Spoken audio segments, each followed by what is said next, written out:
In May 2021, I hosted a reading group under the title Dreaming as Praxis, in collaboration with Peak, an arts organisation based in Wales, as part of a series of events in honour of the centenary anniversary of Welsh socialist and writer Raymond Williams' birth. Inspired by Williams' exposition of a sharing socialism based on collective will and imagination, the readings I chose ranged from ecology to indigenous self-determination to radical urbanism, to illustrate the many forms acts of dreaming can take in the struggle for liberation. These notes follow from that discussion. Left to themselves, people grow their hair. Left to themselves, they take off their shoes. Left to themselves, they make love, sleep easily, share blankets, dope, and children. They are not lazy or afraid. They plant seeds, they smile, they speak to one another. The word coming into its own, touch of love on the brain, the ear. We return with the sea, the tides. We return as often as leaves, as numerous as grass, gentle, insistent. We remember the way our babes toddle barefoot through the cities of the universe. Imagination, who can sing thy force, or who describe the swiftness of thy course, soaring through air to find the bright abode, the imperial palace of the thundering god. We on thy pinions can surpass the wind, and leave the rolling universe behind. From star to star the mental optics rove, measure the skies, and range the realms above. There in one view we grasp the mighty whole, or with new worlds amaze the unbounded soul. Since last year, I have been having apocalyptic dreams. Not desert wastelands, but experiments in community and care. Everything living, free and abundant. The end of the world as we know it, the end of domination, of scarcity. Which is maybe what science fiction writer Octavia E. Butler, in Parable of the Talents, means when she writes, in order to rise from its own ashes, a phoenix must first burn. Or, as geographer and prison abolitionist Ruth Wilson Gilmore says, abolition requires that we change one thing, everything. And change requires imagination. So aren't dreams a prerequisite to our liberation? In his essay, Walking Backwards into the Future, Raymond Williams writes, capitalism, in all its restless stages, has always detached itself to the idea of progress, of course in its own versions. The idea of progress is murky. By capitalist metrics, we have progressed very far. On average, we live longer, we are better educated. But by other standards, by any that values life, we are walking backwards off a cliff. But capitalist ideas of progress limit our imaginations, blinkering us to alternative modes of living.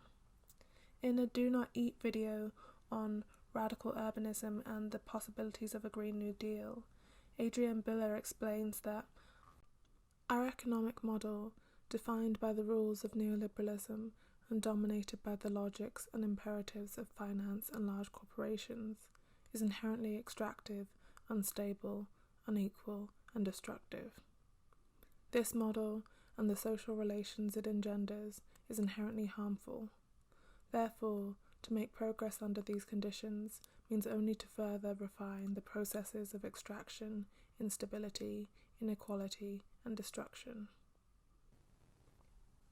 Prison abolitionist Mariam Kaba, in We Do This Till We Free Us, invites us to replace the reformist question of what do we have now and how can we make it better, with the more generative, open-ended question, what can we imagine for ourselves and for the world? We have been reforming modern society since its inception. Clearly what we need is not reform but revolution, meaning radical change at every level, meaning resistance, meaning wild dreaming, meaning there are no impossibilities, only challenges. Otherwise, we will remain caught in these cycles of crisis, the inevitabilities of imperialism. In a 1978 speech about ecology and utopia, the anarchist writer Murray Bookchin warned against futurism. He said, "Futurism is the present as it exists today, projected 100 years from now." This is often reflected in mainstream science fiction, projections of the present limited by an inability or unwillingness to dream the world unmade. Which is why Bookchin could predict Elon Musk in the 70s, saying, "They want multinational corporations to become multi-cosmic corporations. They want to colonize the moon. They can't wait to go to Jupiter, much less Mars." Eco-feminists Maria Mies and Vandana Shiva describe this as the development paradigm, and are similarly wary of the possibilities it presents for change and its capacity to support life. Loss of diversity is the price paid in the patriarchal model of progress, which pushes inexorably towards monocultures, uniformity, and homogeneity. Capitalism's progress projects the social conditions that structure our present in all directions, mapping capitalist relations onto the historical as well as the imagined future. In an article about cave paintings, Sam Criss describes this perfectly. The values of contemporary capitalism are drawn out into a suffocating eternity. It was always like this, and it always will be. But despite its bureaucratic complexity, this world system is relatively new. The science fiction author Ursula K. Le Guin, in an essay published alongside a reprinted edition of Thomas More's Utopia, writes, "The exercise of imagination is dangerous to those who profit from the way things are, because it has the power to show that the way things are is not permanent, not universal, not necessary." Even a construction of linear time as the forward march of progress isn't universal. Some languages do not have a distinct past tense. In the English language, there is no morphological future tense, only the present and the past. Yet we talk about the future as though it is situated in front of us, as if we were facing a blank room. But in the Aymara language, the past is not behind but ahead, knowable. It is the future that is at our backs, out of view. In this construction, the future is necessarily the product of dreams, imaginary but not immaterial. Those of us who speak in terms of what's ahead, maybe we face the future too much and neglect what we can learn from or with the past. The mode you think in affects the thoughts you arrive at. Modes of dreaming, linguistic, cultural, formal. In Welsh and other languages that have historically consolidated knowledge through mythology and oral traditions, storytelling makes space for unrealities. Experiences of marginality, of cultural subjugation, make dream spaces necessary. In a fictional tourism guide for an independent Hawaii in the year 2035, Poka Lainui, an advocate for native Hawaiian rights, imagines the dreaming phase of decolonization as a key stage in the island's independence process. To dream is to begin to question the world we live in, to begin to embody worlds in which we could be free.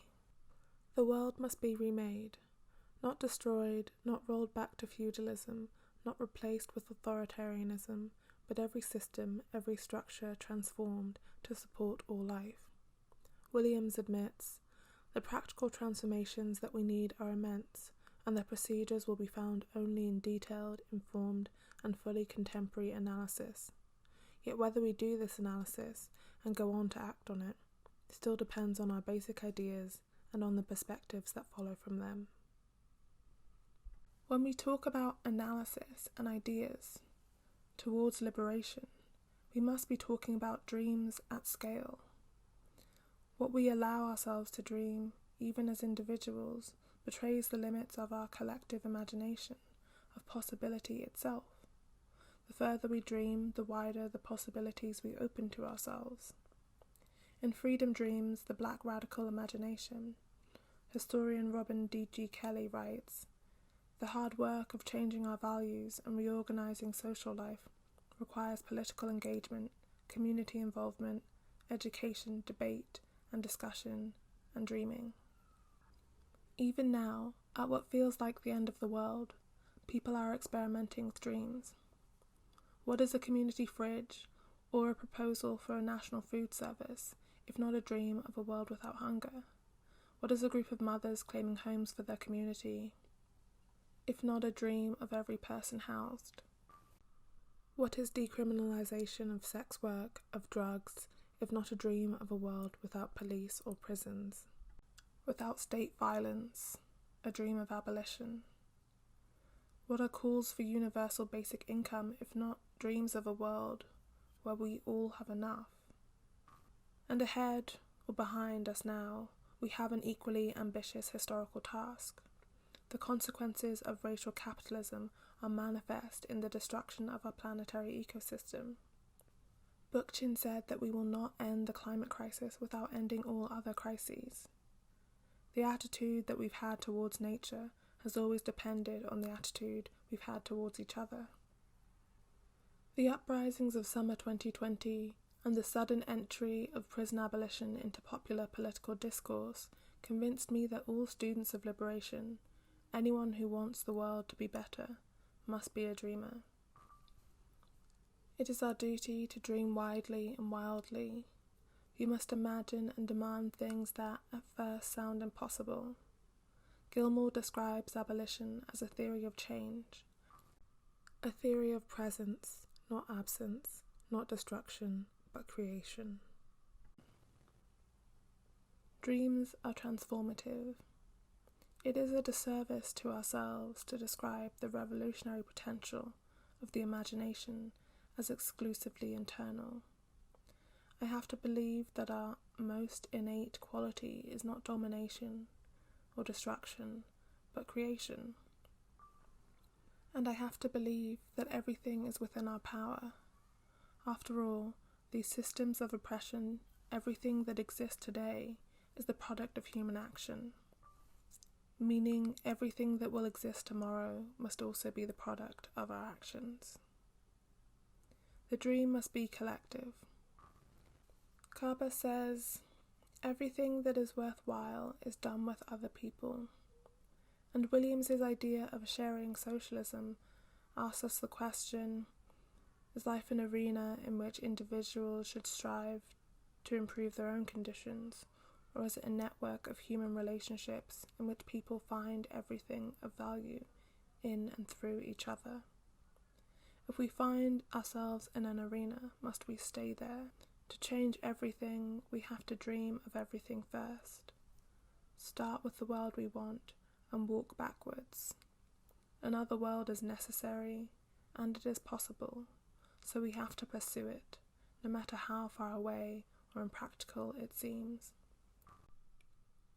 After all, everything was once a dream.